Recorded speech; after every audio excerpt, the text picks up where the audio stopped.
The government have been saying we've got to do something about immigration, we're going to curb things, we're going to deal with foreign students. But foreign student numbers are at historic record levels. Yes, new data from the ABS shows a staggering 200,000, over 200,000 foreign students entered Australia in February alone. And some estimates are now saying that there are 700,000 foreign students in Australia, another 100,000 on bridging visas, and a further 25,000 who are currently appealing their visa before the Administrative Appeals Tribunal. So in total, that brings us to 825,000 foreign students in Australia in the middle of a housing crisis. Now, this is perfectly consistent with Labor's record on migration because, as we know, in their first 2 years in government, they brought in 1 million extra migrants.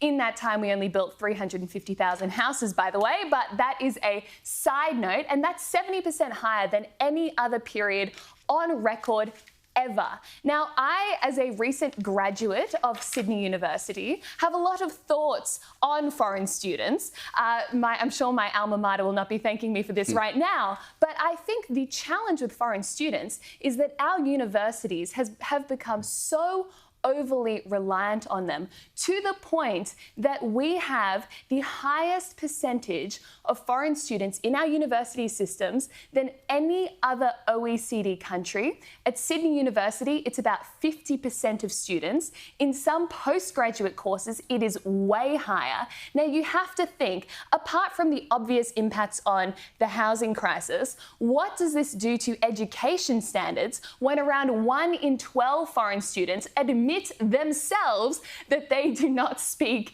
good English? So it leaves you with a few questions. How are these people even passing courses? And then what does it do to the student experience on campus? Because I'll tell you what happened at my university.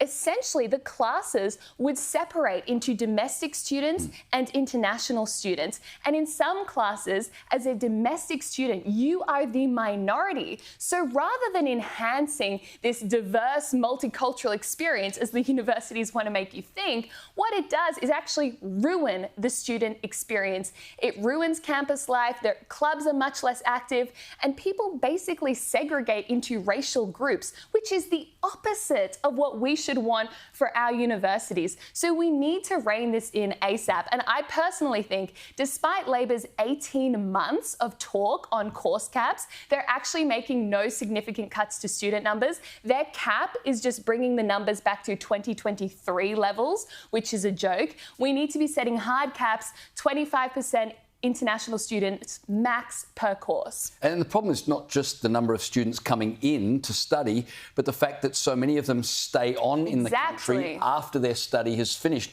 I think you said 100,000 former students on bridging visas trying to gain permanent residency or other visas. And then there's 25,000 additional former students who have been told to go but are now using the courts appeal after appeal after appeal in order to stay in the country. So the government's got problems at both ends, too many coming in and not enough leaving. But as well, it feeds into the charge that's been made about universities. They've departed from their mission and they've become all about bums on seats and dollars. I had to laugh when a couple of weeks ago the Chief Executive of Universities Australia made the serious argument that money being directed towards roads should be redirected towards universities for research. And he actually said, quote unquote, voters would rather a booming economy. He didn't quite explain how more university students are going to create a booming economy, but he said voters would rather a booming economy rather than a shorter commute, which really demonstrates the tin ear of our universities, who continue to bring in more and more foreign students to line their own pockets, seemingly oblivious or uncaring and unconcerned about the impact it's having on everyday Australians, i.e. the housing crisis.